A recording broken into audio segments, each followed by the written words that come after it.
जी students, हम refraction of light पढ़ रहे हैं। रिफ्रैक्शन ऑफ लाइट में हमने काफ़ी टॉपिक डिस्कस कर लिए हैं। आप मेरे प्रीवियस वीडियोस देख सकते हैं अगर आपने पुराने टॉपिक डिस्कस करने हैं तो। इस वीडियो में हम डिस्कस करेंगे कि refraction of light on a convex spherical surface when object lies in denser medium.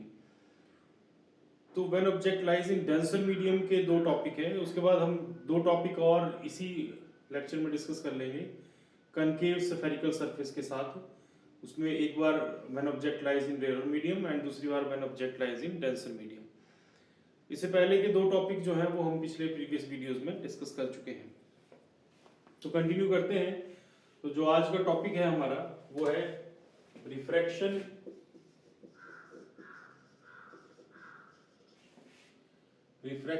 at convex spherical surfaces when object lies in denser medium. इसके दो केसेस हैं, दोनों केसेस आपने समझने हैं। पहला केस है कि when image formed is real, या इसको ऐसे भी कह सकते हैं कि व्हेन रियल इमेज फॉर्म। तो रियल इमेज फॉर्म जब होगी तब जो डिस्कशन, जो टॉपिक बनेगा वो हम डिस्कस करेंगे अभी। तो आपको पता है सबको ही कि कन्वेक्स स्फेरिकल सरफेस इस तरह की शेप का होता है। तो ये हमारा कन्वेक्स स्फेरिकल सरफेस है, ये आपकी प्रिंसिपल एक्सिस है।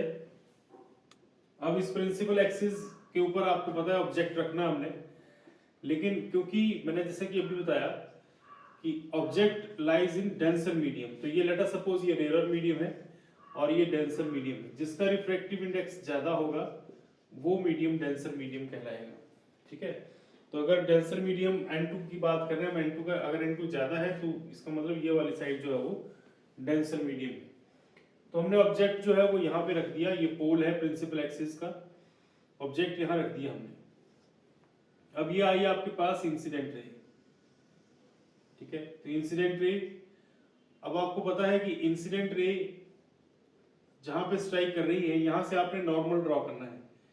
तो हमेशा याद रखना आपने कि नॉर्मल सेंटर से होके जाएगा।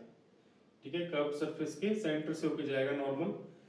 अब व्हेन लाइट गोज फ्रॉम, ये एंगल ऑफ इंसिडेंस हो गया, and when light goes from denser to rare it bends away to the normal. तो ये नॉर्मल से अवे हो जाएगा। ठीक है,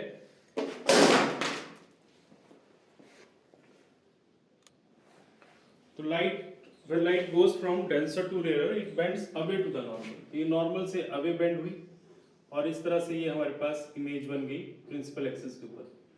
अब आपको सबको पता है कि हम इसको a मान रहे थे, यहाँ से जो परपेंडिकुलर हमने ड्रॉप करना है वो n हो गया प्रिंसिपल एक्सिस के ऊपर। जो एंगल ऑब्जेक्ट के साथ बन रहा है वो अल्फा है, जो इमेज के साथ बन रहा है वो बीटा है, और जो नॉर्मल के साथ बन रहा है वो गामा है। ठीक है, ये सब डायग्राम फिक्स आपने पॉइंट्स रखते हैं ताकि आप सभी डायग्राम्स को आसानी से समझ सके और यूज कर सके। तो ये एंगल आर है जो कि रिफ्रैक्टिव रे का बन रहा है। ठीक है, ये रिफ्रैक्टिव रे होगी। तो अब आपके पास कुछ नहीं, सिंपल सी बात है। आपको याद है अब कि किस तरह से हम करते हैं इसको। अगर आपको कुछ डाउट हो तो आप इसका पिछला प्रीवियस वीडियो देखिएगा जो मैंने बेसिक से शुरू किया था। तो इसमें हमारे पास अब जो जिस तरह से ये बन रहा है, जो डायग्राम बन रहा है, इसमें जो ट्राइंगल्स बन रही हैं हम उन्हीं ट्राइंगल्स को यूज करेंगे यहाँ पे, और उन ट्राइंगल्स की हेल्प से फिर से आर्टिकल ड्राइव करेंगे। ठीक है, थोड़ा सा चेंज है पिछले से, तो वो मैं बीच में बताऊंगा कि क्या चेंज हुआ। तो जब हम पहला ट्राइंगल लेते हैं, इन ट्राइंगल ए ओ सी, जो पहला ट्राइंगल है वो है आपके पास ए ओ सी। ठीक है, ए ओ सी। तो इस ट्राइंगल में जो एक्सटीरियर एंगल है, इस ट्राइंगल में जो एक्सटीरियर एंगल है वो गामा है, और आई और अल्फा इंटीरियर अपोजिट है। तो gamma is equal to I plus alpha. That means I हो गया हमारे पास गामा माइनस अल्फा। ठीक है, अब आपको पता है कि हम गामा और अल्फा को स्मॉल कंसीडर करते हैं, इसलिए हम ये लिख देते हैं कि tangent gamma and tangent alpha, because alpha and gamma are very small, therefore we replace it as tangent gamma and tangent alpha. This was your first triangle. ठीक है, सेकंड ट्राइंगल है आपके पास, ये आपका पहला केस आ गया। ठीक है, ये स्टेप नंबर 1 इसको लीजिएगा। अब आपके पास दूसरी ट्राइंगल है ए आई सी। ठीक है, ये इन ट्राइंगल ये फिक्स है कि यही ट्राइंगल हर बार ऐसे ही करना है, ट्राइंगल ए आई सी। इस ट्राइंगल में ए आई सी में एक्सटीरियर एंगल है आर। ठीक है, तो R is equal to beta plus gamma, that means R हो गया tangent beta plus tangent gamma. This is your second equation. सही बात है। अब इसके बाद जो नेक्स्ट स्टेप होता है हमारा, उसमें हमने टेंजेंट अल्फा, टेंजेंट बीटा और टेंजेंट गामा निकालने होते हैं। तो जो नेक्स्ट स्टेप है उसमें हम इन वैल्यूज को फाइंड आउट करेंगे। तो अब जो ट्राइंगल आ गई, ये पहले मैंने फिर से बता रहा हूं मैं, ये पहला पॉइंट है, ये आपका दूसरा हो गया और अब तीसरे की बारी आ गई। ठीक है, तो तीसरा इन ट्राइंगल अल्फा किस ट्राइंगल में है, ए एन ओ में। ठीक है, तो ए एन ओ इस ट्राइंगल में है टेंजेंट अल्फा, तो टेंजेंट अल्फा हो गया perpendicular N A over N O base. ठीक है, इसी तरह से दूसरी ट्राइंगल हो गई। इसके बाद ट्राइंगल हो गई ए एन आई जिसमें बीटा है टेंजेंट बीटा, तो टेंजेंट बीटा हो गया हमारे पास एन ए ओवर एन आई। तीसरी ट्राइंगल लीजिए। अब तीसरी ट्राइंगल है हमारी in triangle A N C, इसमें टेंजेंट गामा है, टेंजेंट गामा हो गया N A over N C. अब ये सभी हम यहाँ पे 1 और 2 में सब्स्टिट्यूट कर देंगे। ठीक है, इनको भी नंबर दे सकते हैं आप 3, 4 एंड 5, और ऐसा कह सकते हैं कि यूजिंग 3, 4 एंड 5। तो चलो मैं लिख देता हूँ इसको नंबर, ये नंबर 3 है, ये नंबर 4 है और ये नंबर 5 है। तो अब using 3, 4 and 5, 1 and 2 will be, तो जो 1 एंड 2 है वो क्या बन जाएंगे, वो बन जाएंगे I is equal to N A over N C minus N A over N O, and R हो जाएगा N A over N I plus N A over N C, इस तरह से। तो दिस बिकम्स 6 एंड 7। ठीक है, तो ये I और R तक, यहाँ तक आपका ये पहला जो स्टेप है वो है। हमें पहले I और R फाइंड आउट करने होते हैं, तो वो मैंने यहाँ से फाइंड आउट कर लिए। ठीक है बात। अब इस I और R के बाद अगला स्टेप जो है वो स्नेल्स लॉ है। ठीक है बात। तो आपने अब स्नेल्स लॉ ध्यान से समझना है। स्नेल्स लॉ ही वो स्टेप है जिसपे ये चेंज हो जाता है। जो आर्टिकल, पिछला आर्टिकल था हमारा जिसमें हमारे पास जो ऑब्जेक्ट था वो रेयर मीडियम में था, तो उससे ये चेंज हो जाता है यहाँ पे आके, इस स्टेप पे आके।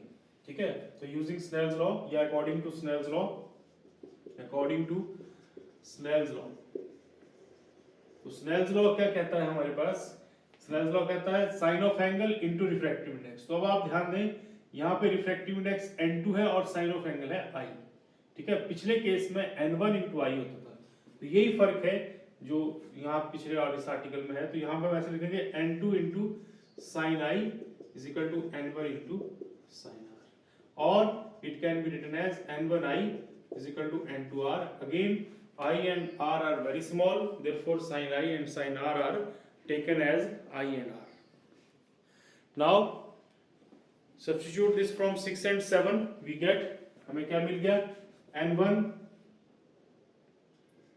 I की जगह लिख दीजिए na upon nc minus na upon NO और is equal to N2, R की जगह क्या लिख देंगे, NA over NC plus NA over NI है पहले, चलो ऐसे प्लस है बीच में तो इसका कोई फर्क पड़ता नहीं, माइनस वाले में थोड़ा ध्यान रखना पड़ता है। तो इस तरह से आपके पास हो गया ये। अब NA कॉमन है सब में, तो आप इसको हटा सकते हैं, N1 upon NC minus n1 upon no is equal to n2 upon ni plus n2 upon nc। अब because this aperture is very small, so therefore we replace n with the p। ठीक है, तो since aperture is small, इसके बाद मैं यहाँ ऊपर कर देता हूँ इसको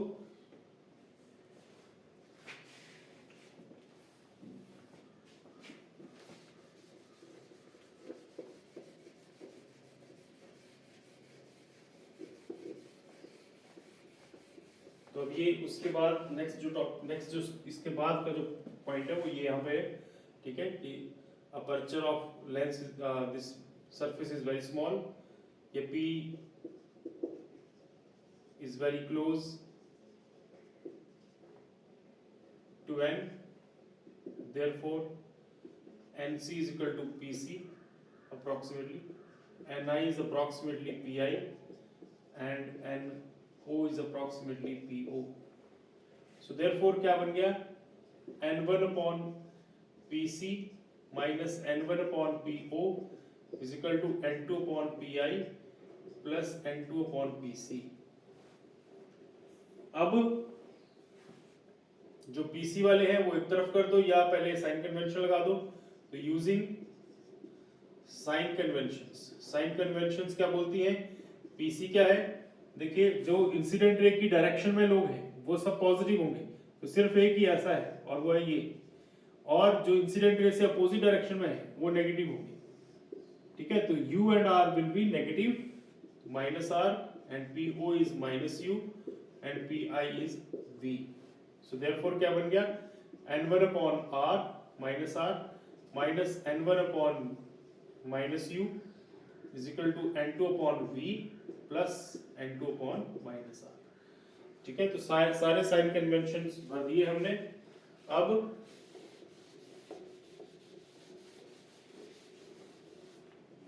अब इसके बाद जो R वाले लोग हैं वो एक तरफ कर दो, जो बिना R वाले हैं वो एक तरफ कर दीजिए। तो आपके पास ये माइनस माइनस प्लस हो गया, तो बन गया N1 upon U minus N2 upon V is equal to, ये बन गया, ये उधर जाके प्लस का हो गया, तो N1 upon R minus N2 upon R। और बस आपने ये ध्यान रखना है, अगर आपके पास लास्ट में N1 माइनस N2, तो यहाँ पर भी अगर N1 माइनस N2 आ रहा, लेफ्ट हैंड साइड और राइट हैंड साइड दोनों का सेम है, तो दैट मीन्स आपने ठीक किया article 1/R N1 minus N2, और ये बन गया N1 upon U minus N2 upon V। तो ये आ गया आपके पास फाइनल रिजल्ट। तो सम टाइम ये फाइनल रिजल्ट ही गिवन होता है कि ये निकालिए, तो आपको ये ध्यान रखना पड़ता है कि ये किस वाले आर्टिकल से आता है, ठीक है। तो ये एक इंपॉर्टेंट टॉपिक है और ये आपने अच्छे से करना है। इसका एक स्पेशल केस भी बनता है जिसमें हम क्या कहते हैं कि अगर N1 एयर है, यानी कि N1 1 है और N2 जो वो ग्लास है या कोई और सरफेस है, तो N2 अगर N है, तो in that case this becomes 1/U minus N upon V is equal to 1/R N minus 1। Formula ये भी बन जाता है। समटाइम न्यूमेरिकल्स डायरेक्ट आते हैं, तो जब न्यूमेरिकल आएगा तो आपको ये फॉर्मूला डायरेक्ट लगाना है।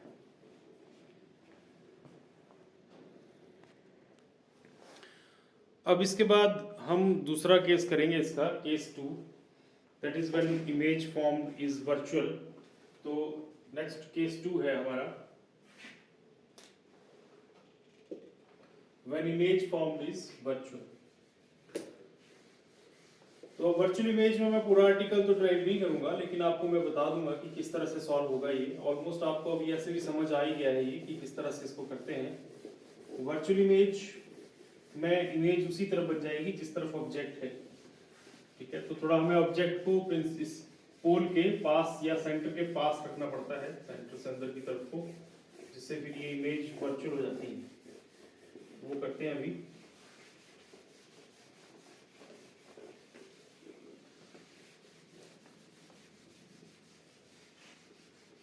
When image formed is virtual।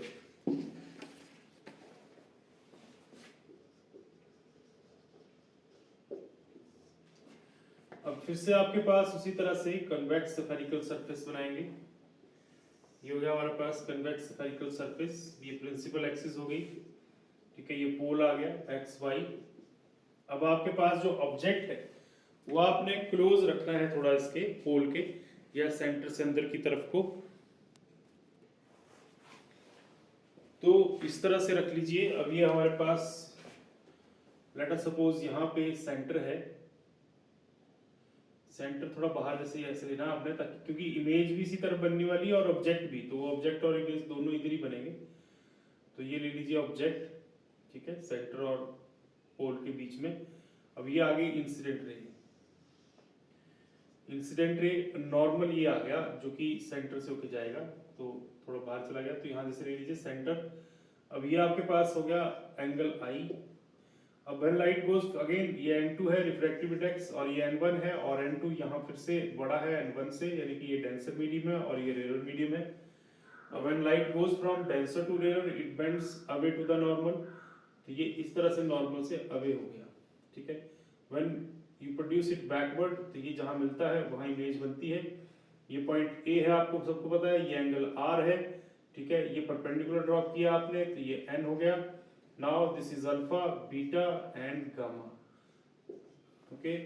अब again now we have diagram again. अब आपके पास वही ट्राइंगल्स हैं again, that is triangle AOC, सबसे पहली ट्राइंगल। अब आपके पास अपने आप ही AOC में आपको अपने आप दिखने लगेगा। देखिए अल्फा एक्सटीरियर है, I और गामा इंटीरियर है, तो alpha is equal to I plus gamma, that means I is equal to alpha minus gamma, ठीक है। तो ये आगे आप सॉल्व कर लीजिए। इसी तरह से ट्राइंगल AIC लीजिएगा। AIC ट्राइंगल में आपके पास देखिए कौन एक्सटीरियर है।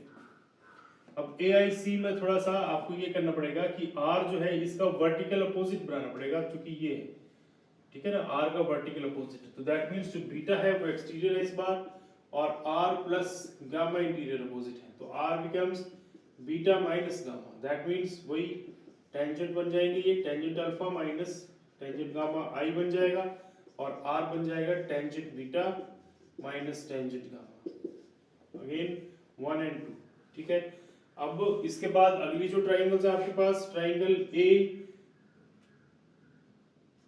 ANO, ठीक है। पहली ट्राइंगल है ANO जिसमें से अल्फा आता होता है। फिर दूसरी ट्राइंगल है आपके पास ट्राइंगल ANI, फिर आपके पास ट्राइंगल ANC, ठीक है बात। इस तरह से तो ये सभी ट्राइंगल्स आएंगी। अब आपके पास अल्फा बीटा गामा आ जाएंगे। तो मैं सिंपली सीधा लिख रहा हूँ यहाँ पे, तो आपको पता है अल्फा आता होता है NA upon NO minus NA over NC, ठीक है। जब प्रैक्टिस हो जाएगी तो आप बिल्कुल ऐसे ऑटोमेटिकली आपको पता जाएगा NA over NI minus NA over NC। तो आ गया आपके पास I और R। फिर आप लगाते होते हैं स्नेल्स लॉ, तो स्नेल्स लॉ फिर वही लगेगा N2I is equal to N1R, ठीक है। तो आपके पास हो गया N2I की जगह आप भर सकते हैं, मैं सीधा भर रहा हूँ 1 upon PO minus 1 upon PC, और N1 बन जाएगा आपके पास 1 upon PI minus 1 upon PC। अब आप साइन कन्वेंशन लगाएंगे, साइन कन्वेंशन गेम चेंजर है यहाँ पे। इस बार इंसिडेंट रे ये है, तो ये सभी इंसिडेंट रे से अपोजिट ही चल रहे हैं, ये भी अपोजिट है और R भी अपोजिट है, तो देयरफॉर सभी नेगेटिव होंगे। N2 upon minus U minus N2 upon minus R is equal to N1 upon minus V minus N1 upon minus R। तो अब आप एक तरफ कर दीजिए इनको, तो ये आपके पास इसको ये प्लस का हो गया, पहली तरफ जाके माइनस का हो जाएगा, ठीक है। और ये भी प्लस का हो गया, तो आपके पास यहाँ पे आ जाएगा N1 ओवर R, और ये पहली तरफ जाके प्लस माइनस का हो गया N2 अपॉन R। और इसी तरह से यहाँ पे भी ऐसे ही होने वाला है, ये बन गया आपके पास, ये इधर आके प्लस का हो गया N1 अपॉन V, और ये माइनस N2 अपॉन U। तो this becomes 1 upon V minus N upon U is equal to 1 by R N1 minus या 1 माइनस N, ठीक है बात। तो इस तरह से आपके पास ये वापस वही आर्टिकल बन जाता होता है जो पहले हमने पढ़ लिया, और सेम ही हमारे पास रिजल्ट आ जाता है। तो इस तरह से ये हमारा टॉपिक था दूसरा, when object formed is virtual, the image formed is virtual. तो ये था व्हेन फॉर कन्वेक्स सरफेसेस, ठीक है। कन्वेक्स सरफेसेस के लिए 4 केसेस हैं। पहले 2 केसेस हैं जिनमें हमारे पास ये ऑब्जेक्ट जो है ये रियल और मीडियम एनालाइज करता है और रियल और वर्चुअल इमेज बनती है, और दूसरा केस ये था जिसमें ऑब्जेक्ट जो है वो डेंसर मीडियम एनालाइज करता है और ये इस तरह से रियल और वर्चुअल केसेस बनते हैं। अब जो नेक्स्ट है वो है कनकेव सरफेसेस के लिए, वो भी अभी कर लेते हैं। तो नेक्स्ट टॉपिक है हमारा refraction at concave spherical surface.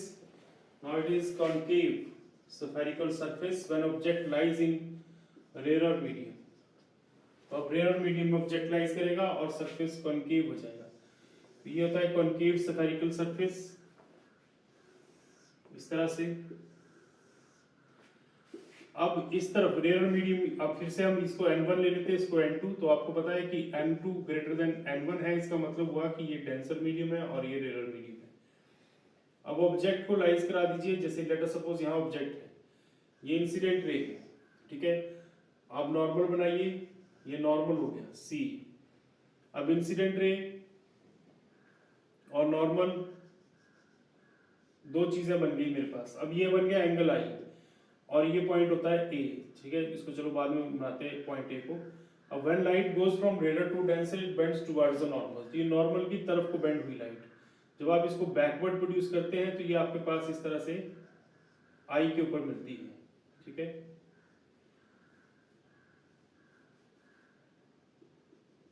इस तरह से, तो ये एंगल आई, ये बन गया आई, इमेज आई बन गई।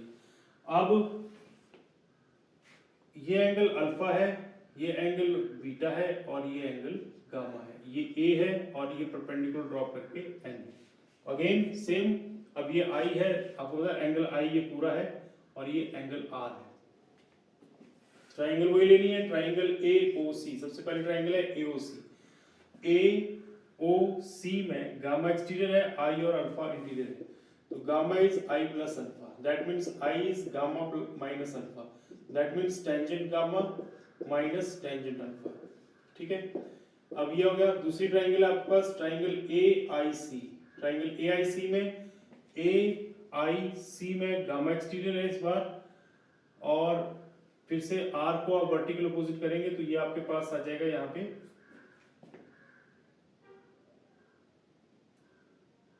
इस तरह से, ये दो क्रॉस, तो ये हो गया आर, ठीक है। तो ये आपके पास आ गया gamma is equal to R plus beta, that means R is equal to gamma minus beta, that means R is tangent gamma minus tangent beta, ठीक है।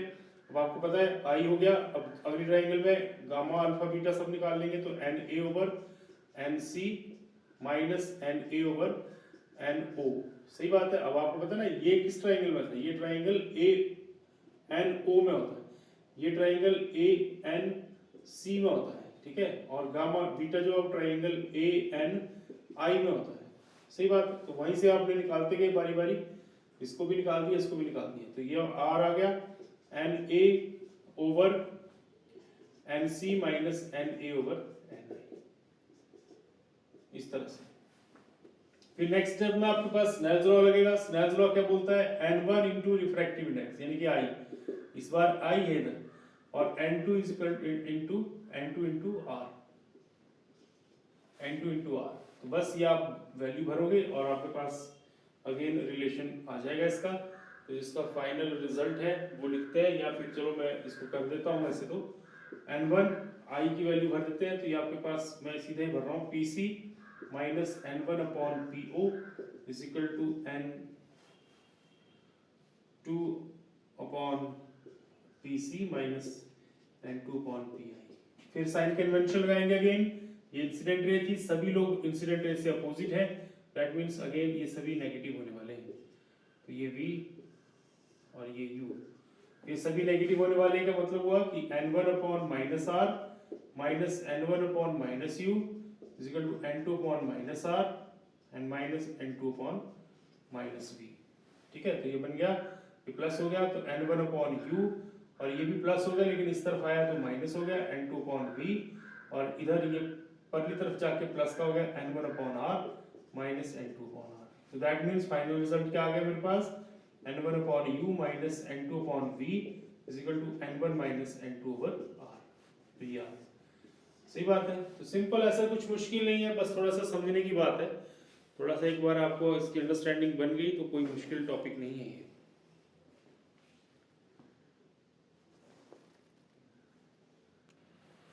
अब हमारा लास्ट केस है। अब ये केस भी कन्वेक्स कनकेव स्फेरिकल सरफेस का ही है, और when object lies in denser medium. इस बार अब इस केस में डेंसर मीडियम में लाइज करेगा ऑब्जेक्ट, लेकिन कॉनकेव सरफेस के लिए। तो ये आपके पास फिर से कॉनकेव स्फेरिकल सरफेस आ गया, ठीक है। ये आपके पास पोल आ गया। अब आप इसको ऑब्जेक्ट को डेंसर मीडियम में लाइज कराओगे, तो when object lies in denser medium, तो यहाँ पे ले लीजिए कहीं पे ऑब्जेक्ट को, this is n1, this is n2, refractive index again वही कॉन्सेप्ट है। तो आपके पास ये आ गया ऑब्जेक्ट, ये आ गया इंसिडेंट रे, ठीक है, इंसिडेंट रे। और आपको पता है इस बार सेंटर इस तरफ है, कर्व साइड की, क्योंकि कर्व साइड जिस तरफ को सेंटर उस तरफ होने वाला है, तो ये आपके पास आ गया नॉर्मल। अब जब लाइट, ये आ गया इंसिडेंट रे का angle I, when light goes from denser to rare it bends away to the normal, normal से दूर गई और ये इसी तरफ इमेज भी बन गई, ठीक है। ये ए पॉइंट आ गया, बस अब ये परपेंडिकुलर ड्रॉप किया, एन, ये अल्फा, ये बीटा, ये गामा, ये आर, ठीक है, और ये आई। तो अब आपको फिर वही ट्राइंगल, ट्राइंगल ए ओ सी में आपके पास कौन बाहर है, ए ओ सी में आपके पास आई बाहर है और अल्फा प्लस गामा अंदर है। और दूसरी ट्राइंगल है ट्राइंगल ए आई सी में आपके पास आर बाहर है और बीटा और गामा अंदर है, ठीक है। कर लेंगे ना आप सॉल्व, तो बस इसी तरह से आपने इसको सॉल्व करना है। बस ध्यान ये रखना है कि इस बार n1 into r आएगा, जब स्नेल्स लॉ लगाओगे तो n1r और n2i आएगा, ये फर्क आएगा। n2i जो रिफ्रैक्टिव इंडेक्स है उसके साथ जो एंगल बनता है वो लेना होता है, बस फिर बाकी फाइनल रिजल्ट आपने निकाल लेना है इसका। ये सिंपल अगेन, तो ये आपके पास लगभग 6 आर्टिकल्स ऐसे ऐसे सेम, 4 आज की हमने, 2 हमने पहले कर लिए थे, तो आपने ये अच्छे से करने हैं। ये एक इम्पॉर्टेंट आर्टिकल्स हैं, बोर्ड एग्जामिनेशंस में ये डेफिनेटली एक क्वेश्चनिंग में से आता होता है, और ये 3 मार्क्स का क्वेश्चन है, मतलब बड़ा क्वेश्चन है ये, तो आपने इसको अच्छे से प्रिपेयर करना है, ठीक है। अगर कोई प्रॉब्लम हो या कुछ डिस्कशन करना हो तो आप मुझसे कमेंट बॉक्स में भी डिस्कस कर सकते हैं इसको। तो अगला जो टॉपिक है हमारा लेंस मेकर्स फार्मूला, वो हम नेक्स्ट आर्टिकल नेक्स्ट इसमें पढ़ेंगे अपने लेक्चर में, ठीक है। तो आपने इस तरह से इसको, और अगर आपको ये हेल्पफुल लगे तो आप इसको लाइक जरूर कीजिए, ठीक है। Thank you.